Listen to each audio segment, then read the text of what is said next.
नमस्कार। असम आदित्य से मैं काजल आप सभी का स्वागत करती हूं। आइए देखते हैं आज की पहली खबर। प्रधानमंत्री नरेंद्र मोदी कल अपने संसदीय क्षेत्र वाराणसी में अपने सबसे बड़े ड्रीम प्रोजेक्ट काशी कॉरिडोर का लोकार्पण करने पहुंच रहे हैं। इस लोकार्पण की सारी तैयारियां पूरी कर ली गई है। पूरा काशी सज धज कर तैयार है और वहां पीएम मोदी का बेसब्री से इंतजार हो रहा है। प्रधानमंत्री नरेंद्र मोदी कल अपने संसदीय क्षेत्र वाराणसी में अपने सबसे बड़े ड्रीम प्रोजेक्ट काशी कॉरिडोर का लोकार्पण करने पहुंच रहे हैं। इस लोकार्पण की सारी तैयारियां पूरी कर ली गई है। पूरा काशी सज धज कर तैयार है और वहां पीएम मोदी का बेसब्री से इंतजार हो रहा है। देश भर के संतों की मौजूदगी में प्रधानमंत्री मोदी अपने ड्रीम प्रोजेक्ट का उद्घाटन करेंगे। पीएम मोदी जब काशी विश्वनाथ कॉरिडोर का उद्घाटन करेंगे तो उस समय 12 ज्योतिर्लिंगों और 51 सिद्ध पीठों के पुजारी भी उपस्थित रहेंगे। इस कॉरिडोर के जरिए गंगा घाट से सीधे काशी विश्वनाथ के दर्शन हो सकेंगे और कॉरिडोर में करीब 125 छोटे बड़े मंदिरों की सीरीज है। इसके अलावा कॉरिडोर में वैदिक केंद्र तथा आधुनिक सुविधाओं का भी इंतजाम किया गया है। News desk report, Assam Aditya. अब बढ़ते हैं अगली खबर की ओर। नारायणपुर में ब्रेव वॉरियर्स एकेडमी के पहल के तहत माधवपुर हायर सेकेंडरी स्कूल के मैदान में कराटे प्रशिक्षण का आयोजन किया गया है, जिसके चलते नारायणपुर के छोटे छोटे छात्र छात्राएं अब कराटे ट्रेनिंग लेने में व्यस्त हैं।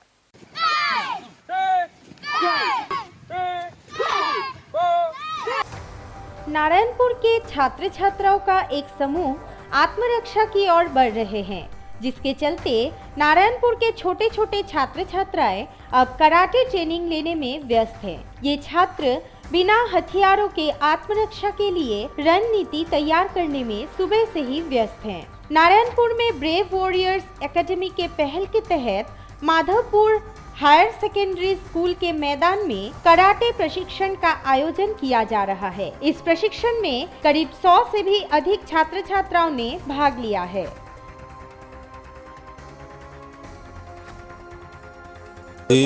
रातिपुवा प्राय 7 बजार पर आमार कार्यसूची चलि आछे। आमार स्थानीय इन्स्ट्राक्टर ब्रेव वॉरियर्सर आमार বিষয়ববীয়াসকলে এই হাইখন আয়োজন কৰিছে বেল্টেজ প্ৰতিযোগিতাখনি। জাপান শোটোকান কাৰাটে এছ'চিয়েশ্যনৰ আণ্ডাৰত এই প্ৰশিক্ষণ শিবিৰটো আৰম্ভ কৰা হৈছে। বেল্টৰ পৰীক্ষা ইয়াত য়েল্লো বেল্টৰ পৰা ব্ৰাউন বেল্টলৈকে টেষ্ট সম্পন্ন হ'ব। প্ৰতিযোগীসকল যথেষ্ট এক্টিভ আৰু এই গাঁৱৰ পৰিৱেশৰ মাজত ইমান ধুনীয়াকৈ তেওঁলোকে ৱৰিয়ৰ্ছ ইনষ্ট্ৰাক্টৰসকলে ধুনীয়াকৈ আগবঢ়াই নিছে। গতিকে এই চাগতে তেওঁলোকলৈও ধন্যবাদ জনাইছোঁ আৰু এওঁলোকক আমি ভৱিষ্যতে নেক্সট খেলৰ বাবে আমি প্ৰিপেৰেশ্যন কৰিম। नारायणपुर से जयंत कुमार हाजरिका की रिपोर्ट, असम आदित्य। पीएम नरेंद्र मोदी ने आज दिल्ली के विज्ञान भवन में depositors first guaranteed time bound deposit insurance payment up to 5 lakh विषय पर खास कार्यक्रम को संबोधित किया। जमा राशि बीमा के दायरे में भारत में कार्यरत सभी वाणिज्यिक बैंकों में सभी तरह की जमा धनराशियों जैसे बचत, फिक्स्ड, चालू और सावधि जमा आदि को शामिल कर दिया गया है। पीएम नरेंद्र मोदी ने आज दिल्ली के विज्ञान भवन में depositors first guaranteed time bound deposit insurance payment up to 5 lakh विषय पर खास कार्यक्रम को संबोधित किया है। जमा राशि बीमा के दायरे में भारत में कार्यरत सभी वाणिज्यिक बैंकों में सभी तरह की जमा धन राशियों जैसे बचत, फिक्स चालू और सावधि जमा आदि को शामिल कर दिया गया है। बता दें कि राज्यों और केंद्र शासित प्रदेशों में कार्यरत राज्य, केंद्रीय और प्राथमिक सहकारी बैंकों को भी इसके दायरे में रखा गया है। इस सुधार के तहत बैंक जमा राशि बीमा कवर को 1 लाख रुपए से बढ़ाकर 5 लाख रुपए कर दिया गया है।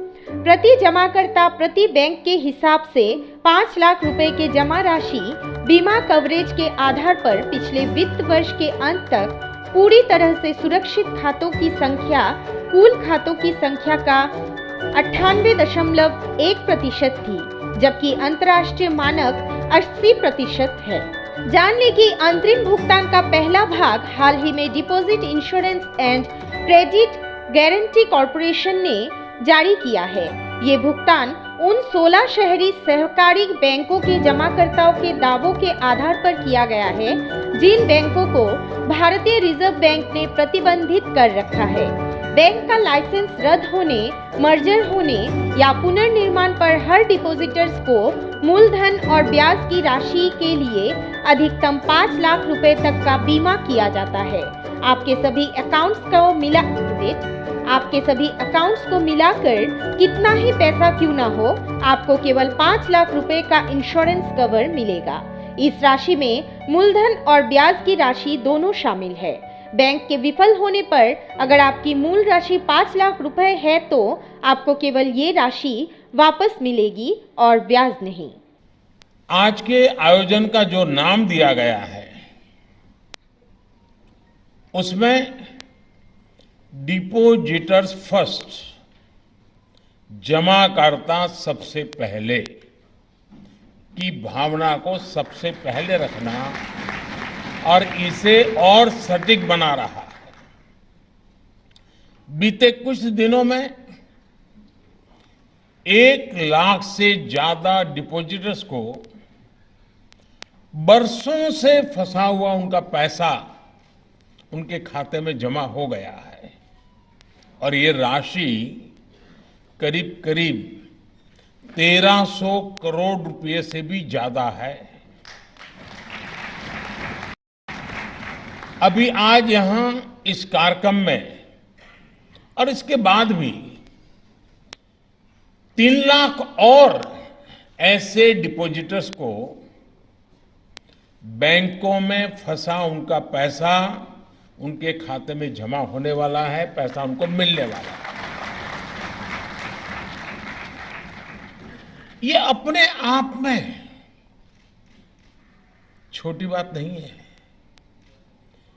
और मैं खास करके हमारे देश को, हमारे जो मीडिया के साथी हैं, आज मैं उनसे एक रिक्वेस्ट करना चाहता हूं।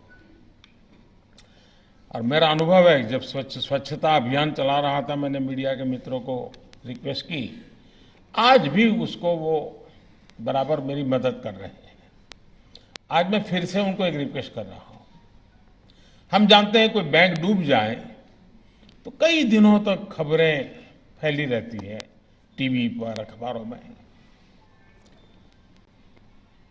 स्वाभाविक भी है क्योंकि वो घटना ही ऐसी होती है,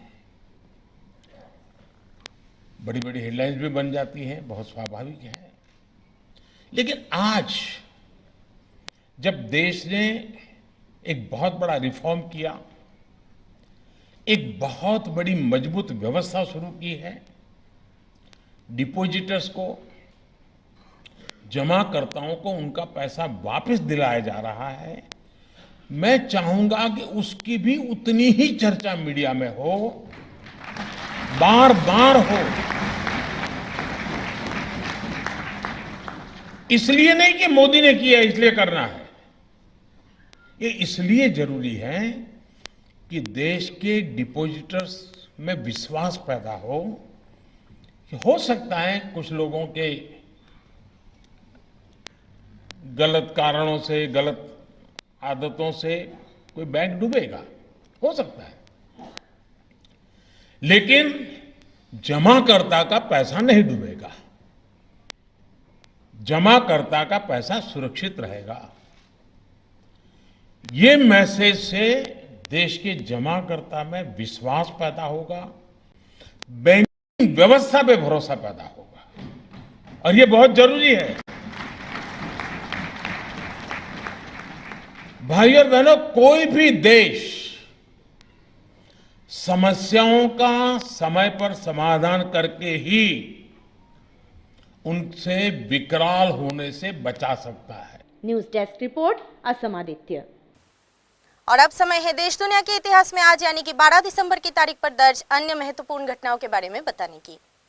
आज के दिन सन 1882 में बंकिम चंद्र चट्टोपाध्याय का बांग्ला उपन्यास आनंद मठ प्रकाशित हुआ था। 1911 में कोलकाता के बजाय दिल्ली को भारत की राजधानी बनाने का ऐलान किया गया था। 1950 में दक्षिण भारतीय सिनेमा के चर्चित सितारे और बेहद लोकप्रिय अभिनेता रजनीकांत का जन्म हुआ था। 1958 में विल्सन जॉन्स अमेच्योर बिलियर्ड्स में विश्व चैंपियन बने थे।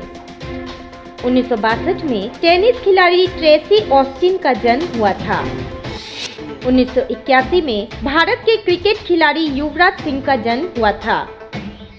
1988 में दक्षिण लंदन में सुबह के व्यस्त समय में 3 रेलगाड़ियां आपस में टकरा जाने से 35 लोगों की मौत हो गई थी। 2009 में डेमोक्रेटिक नेता एनी स्पार्कर की जीत के साथ ही ह्यूस्टन उस समय का अमेरिका का सबसे बड़ा शहर बन गया था, जिसने एक समलैंगिक को अपना मेयर चुना था। 2015 में पेरिस में संयुक्त राष्ट्र सम्मेलन के दौरान जलवायु परिवर्तन पर ऐतिहासिक समझौता हुआ था, जिसमें 195 देश ग्रीन हाउस गैस उत्सर्जन कम करने पर राजी हुए थे। इस समझौते ने क्योटो करार का स्थान लिया था। 2018 में मध्य प्रदेश के मुख्यमंत्री के रूप में 15 साल लंबे कार्यकाल के बाद भाजपा नेता शिवराज सिंह चौहान ने विधानसभा चुनाव में हार के बाद पद से इस्तीफा दिया था और इसी साल 2018 में शक्तिकांत दास ने भारतीय रिजर्व बैंक के 25वें गवर्नर के रूप में पदभार संभाला था। 2019 में राष्ट्रपति रामनाथ कोविंद ने संशोधित नागरिकता कानून को मंजूरी दी थी और आज ही के दिन सन 2019 में रूस के एकमात्र विमान वाहक पोत में आर्कटिक शिपयार्ड में मरम्मत के दौरान आग लगी थी। आज के लिए बस इतना ही। देखते रहिए असम आदित्य। नमस्कार।